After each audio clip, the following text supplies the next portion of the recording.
But what I've come to learn is that really healing is a way of life.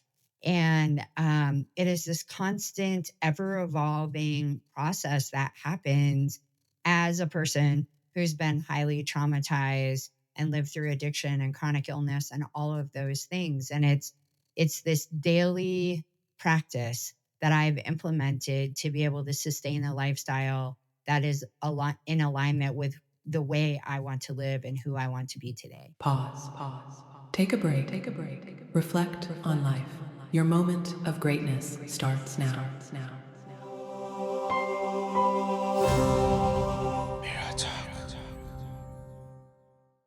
In this episode, we'll learn how to overcome triggers and limitations from trauma.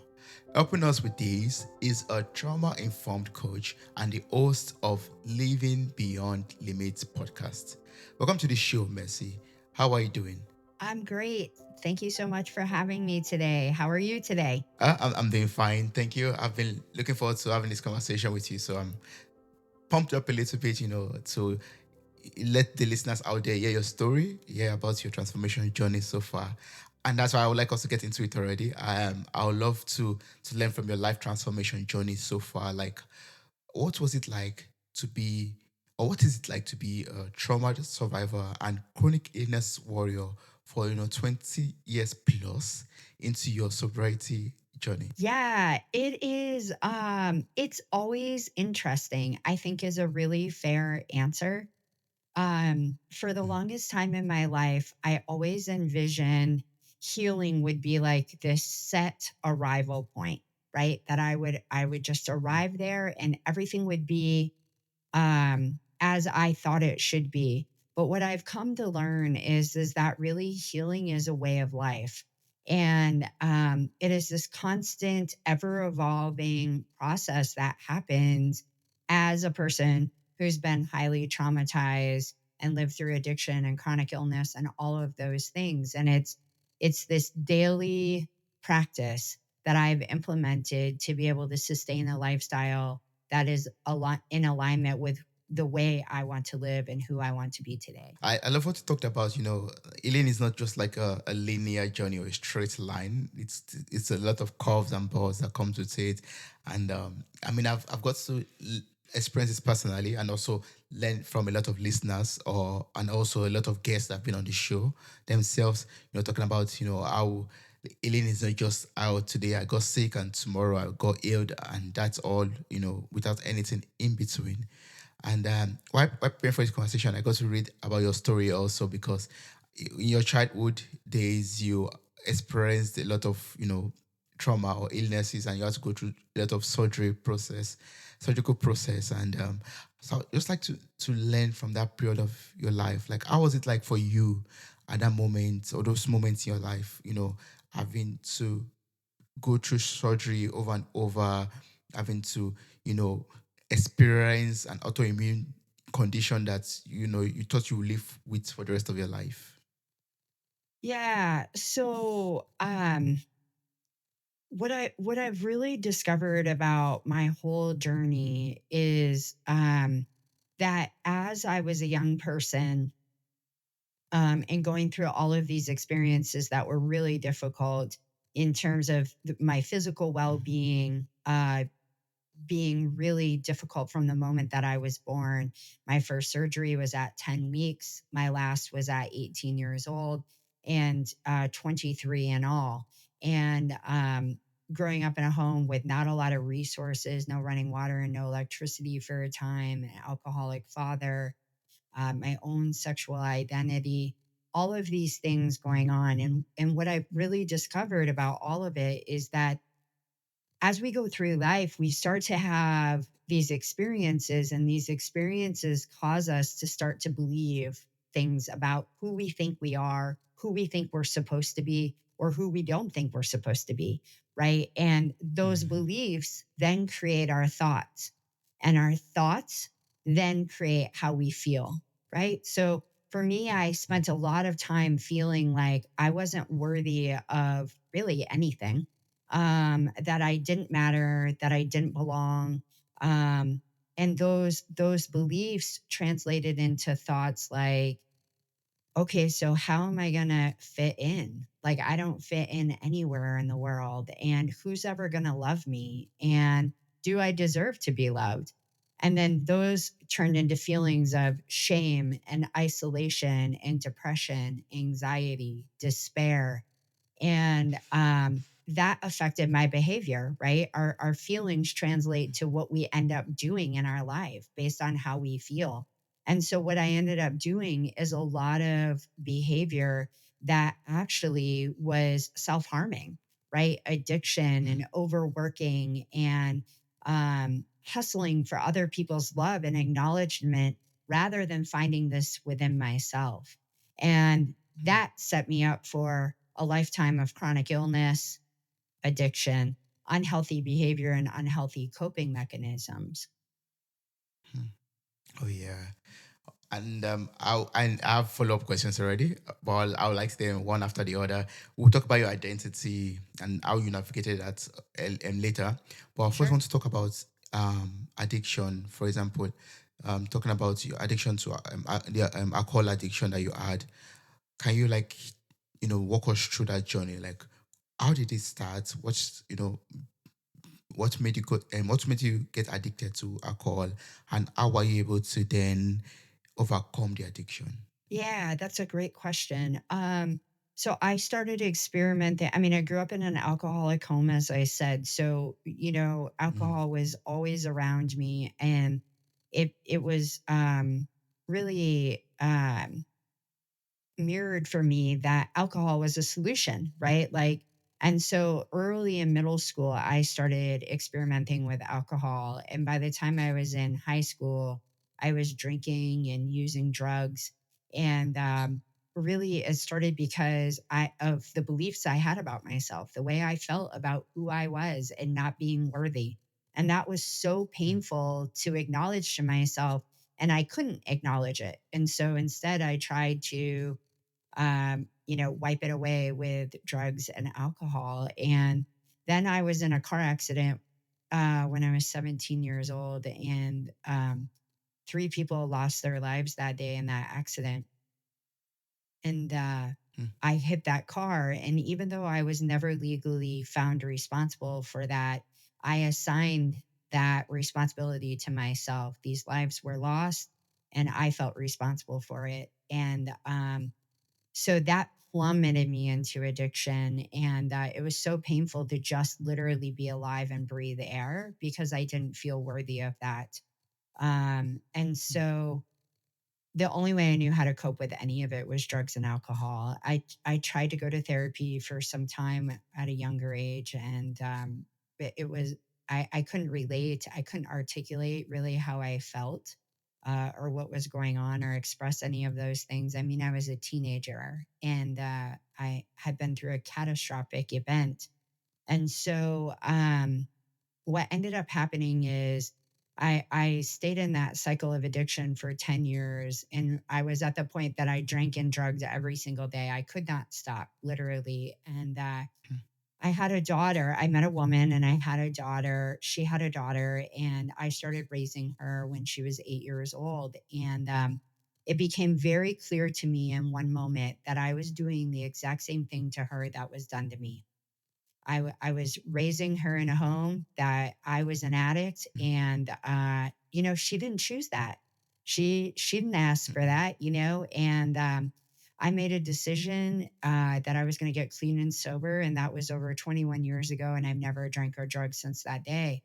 And I started working a program of recovery, and I went to therapy, and I just wanted to get well. I wanted to be a healthy person, and I was doing all of these things, and I thought that I was getting well. But really, in hindsight, what I ended up doing was I changed one addiction for the other. I stopped drinking and drugging, and I started working like a maniac. And what was happening is I was getting value and worth out of the work that I was doing because I was in sales. And so mm, the better I did at my job, the more accolades I received, the more money I earned. And so all of my self esteem was coming from what I was doing rather than just being who I was. And that ended up fueling a whole nother set of problems. And I ended up almost dying of illness, really because of the amount of stress I was under constantly.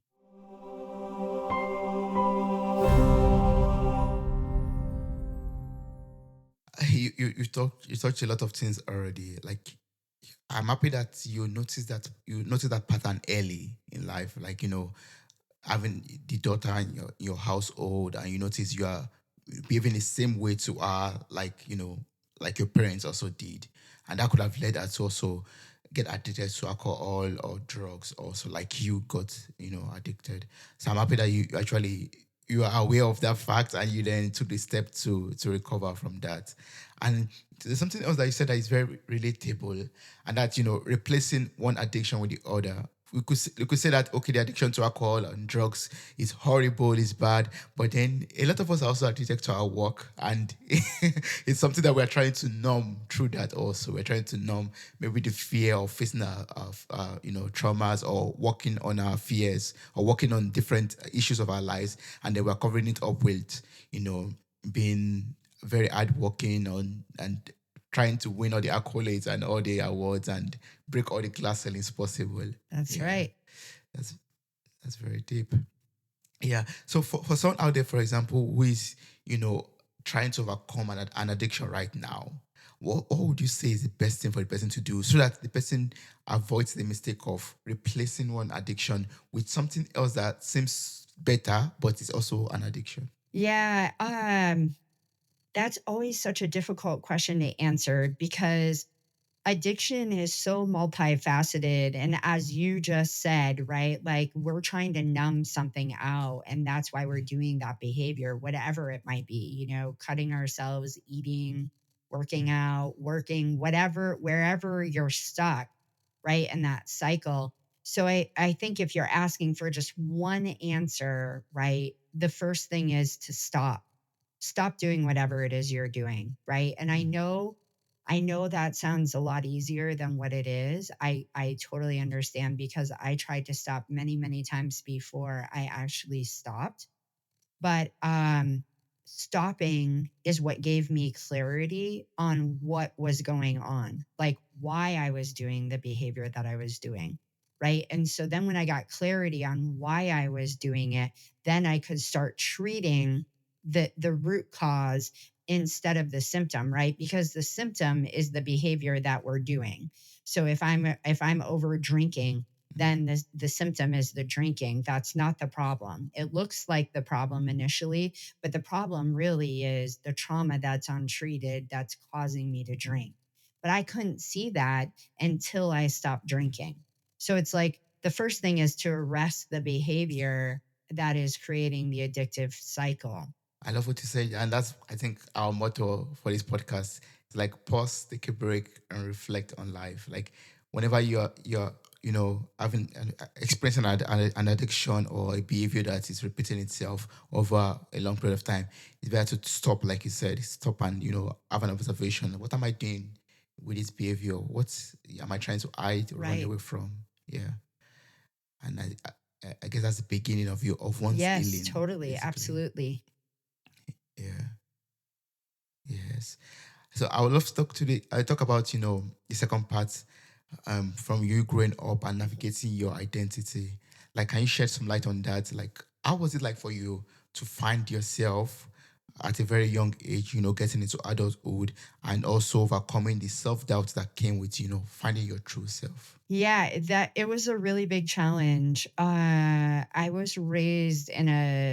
to a Catholic school and I was raised in a really Catholic family, very Catholic family. And so it was really intimidating because I was sitting in a Catholic school and recognizing like, um, something's off. You know what I mean? Like I knew at a really young age that I was not like all the other kids in my class because I was looking at little girls and finding myself interested in that, in whatever, first, second grade, whenever it was, very early. And but feeling full of shame and terrified to admit who I was, and kept thinking and telling myself, if I can just shove this down, like I just keep shoving this down, then maybe I won't have to deal with it, right? Like maybe I won't have to ever be this. And I literally thought that if I prayed enough that I would be alleviated of this. And cuz I felt like it was like an affliction, like something was, something was wrong with me. I had made a wrong choice somewhere or something, right? And um the truth is obviously, right, that's not accurate thinking at all, but because of the culture that I was brought up in, I was taking the responsibility to be my own. And when I finally came out around the age of 20, um I was met with a lot of resistance, and people were very unkind to me, people in my own family, not my mom, but one of my grandmothers was very unkind to me, and um, you know, made me really, really doubt myself. And so I waited another 3 years before I fully came out, to be who I was. And then, a lot of things that people don't talk about around coming out is your own internal homophobia, right? I had grown up in a very, very small town of 250 people in northern Vermont, which is just, for example, it's a very white population. You don't see much diversity in any way whatsoever in between religions, race, ethnicity, cultural. It's just very white, and it so you don't so not being exposed to anything, you think it's the tendency can be that other things are wrong or scary or whatever. And so I had thought that even though this is who I was, clearly who I was, that it was wrong and it was bad. And there was something wrong with me for being this way. And so I hated myself for it, right? I turned this all into self hatred and shame. And literally, I mean, I'm 48 years old now, and it probably took me until I was about 35 to 36 years old to really truly accept who I am as I am. Um, and when I say that, I mean being a lesbian specifically. Um, so it was a lot of work in therapy to really work with my belief systems and my thoughts and my feelings about myself. Oh yeah, thank you so much for sharing that. I mean, it's something that a lot of people experience and go through also, and it's always nice when someone like you share your story, so that other people out there could be informed and know they are not alone Right. on this journey. Yeah, and yeah, well, I'd like to know, like you said you faced a lot of resistance, you faced a lot of challenges, after coming out. Um, how were you able to stay resilient on that journey? Like, how were you able to live through that phase of life where everyone or a lot of people were against you and challenging you or treating you Yeah, I badly? mean, I feel like resilience is the theme of my life. Really since the day that I was born. I needed medical intervention the moment that I came out of the womb. And so yeah, resilience is just ingrained in me. Um I've I have moments where I want to give up just like anybody else. But there's something inside of me that refuses to let that happen. Um, I might get down and out for a day or two, but the idea of giving up is just not something I will succumb to. I feel like I've created purpose in my life, and purpose has given me so much motivation to continue to go. I have a really strong spiritual practice. Um, so I feel like if someone's struggling today, it's the answer is asking yourself the bigger questions of life, right? Like, why are you here? Like, what is this all about? Right? And what do you believe? What's important to you? Right? And where are you supported, and where do you have resource? Right? And then how can you tap into that over and over again? Because that's basically what I've been able to do is ask myself those greater questions Mm. and then figure out where I have resource and support and where I don't, quite frankly, right? Where I don't. And then don't look for a resource where I know I don't have it. Yeah, I think that's one thing that's very important to talk about, finding the right community for you, the right people, the right resources for you to help you on your journey.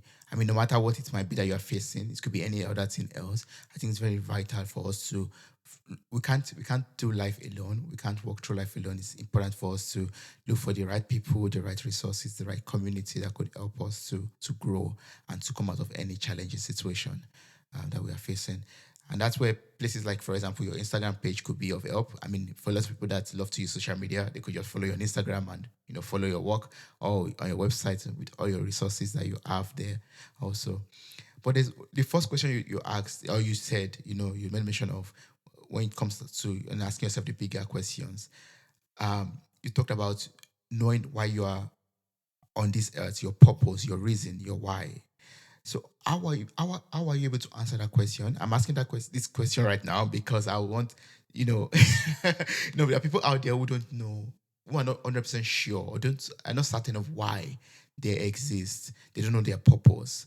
So from your experience, how were you able to find your why, and how were you able to find your purpose? Yeah, that's a good question. You ask good questions, Toby. You keep me on the edge of my chair.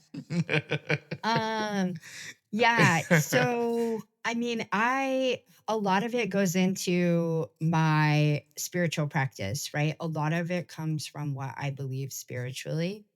Uh which is really Mm, just that we are all connected, that every single thing that I think, say, mm, and do affects you, whether you're right here next to me or you're around the world. It really doesn't matter. That there's this source of energy, and that I believe that we come here to learn lessons, to evolve ourselves to be the greatest version of ourselves that we can possibly become. I believe that is every single person's purpose. Um, and so sometimes it's really easy to get caught up in what am I supposed to be, right? Like, oh, I'm supposed to be a teacher, or I'm supposed to be a law enforcement officer, or I'm supposed to be whatever, right? And we get caught up in the what. But for me, it's more about the why and the how, right? And so it's about how am I going to live my life today that's in alignment with why I believe I'm here, right?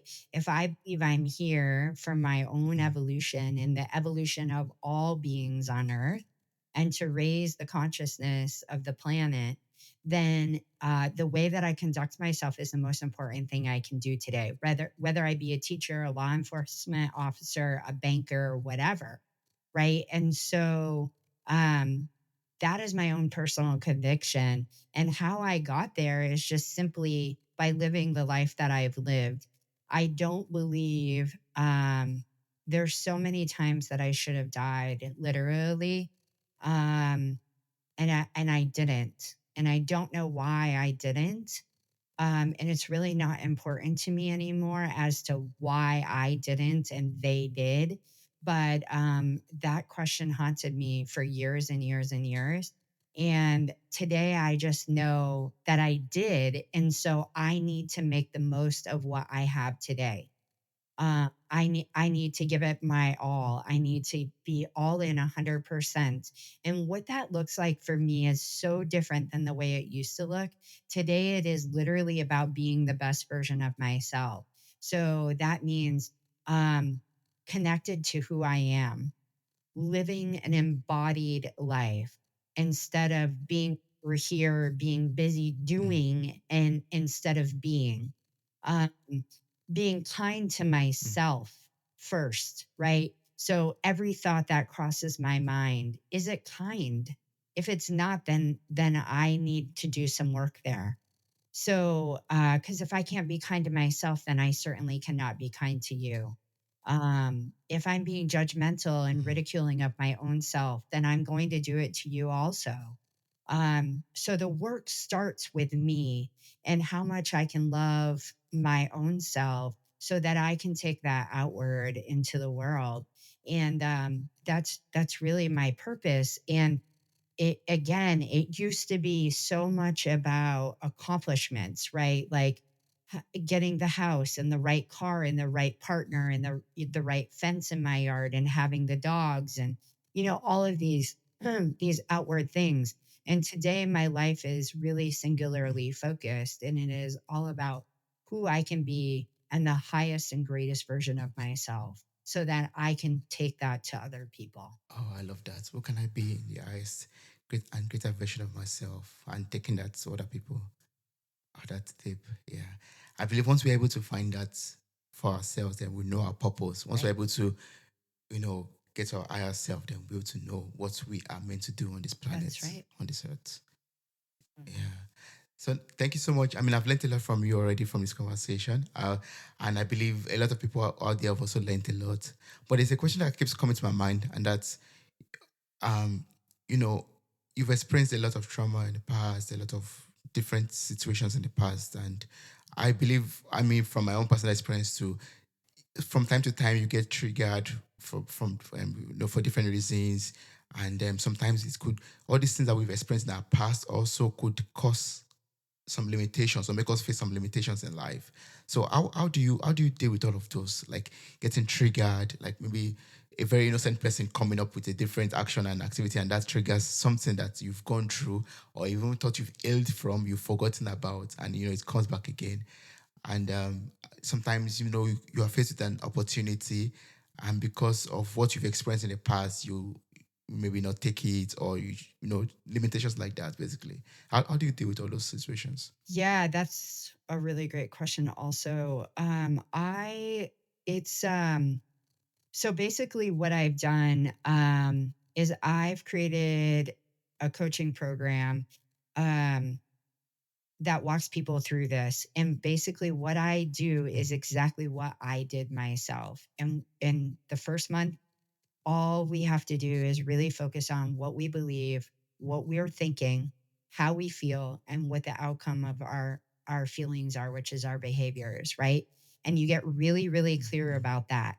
And what that will uncover is how those beliefs are causing a lot of the triggers that we are experiencing, right? I had no idea that my own mind was creating my own suffering. I had no idea, right? And so after you get clear on this process, this thinking process that we all have, regardless of who you are, where you come from, right? Whatever your experiences are, we all have that. And then learning how to regulate my nervous system was the next key component. And because when we experience trauma, what happens in the brain is the brain gets stuck in fight or flight. It believes that there is danger constantly, and it stays stuck in that spot of danger, and so you're constantly living in hypervigilance and scanning the environment for what's going to go wrong next. But if you can heal the nervous system by learning how to regulate it, then when you get triggered, then or have this experience that's external to you, then the body now knows how to move from fight or flight back into a parasympathetic state. So the trigger can now be managed and you can work through that. And then the last thing is that you have to release the trauma out of the body, right? And you release the trauma out of the body in 1,001 ways. But one of the ways that I really depend on and teach my clients is by raising the frequency in your body, right? Trauma is a very low frequency. Those experiences are negative, they have negative emotions and beliefs around them. And so it lowers the frequency in your body.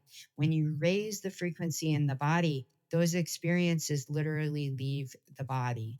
And so you operate at a higher frequency, which sustains a lot more wellness and wholeness, which is what most people are looking to align with. Wow, thank you so much for sharing that.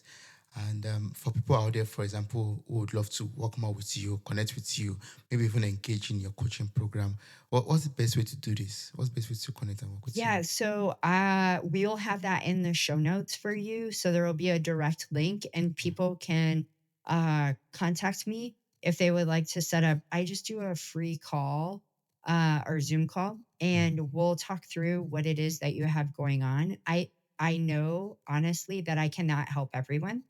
So I like to talk to people up front and make sure that I feel like I can really help you. And if I don't feel like I can help you, then I certainly want to send you on your way to you can find somebody that is in alignment with you. That's awesome. The link to your website will be in the show notes of this episode. Every other information will also be in the show notes of this episode. So I encourage everyone who has listened so far to click on the link, copy the link, and reach out, for a free call and see how it goes from there. Yeah. I mean, I've, Great. I've learned so much from you, but just a very last question before I let you go. Very, very last one.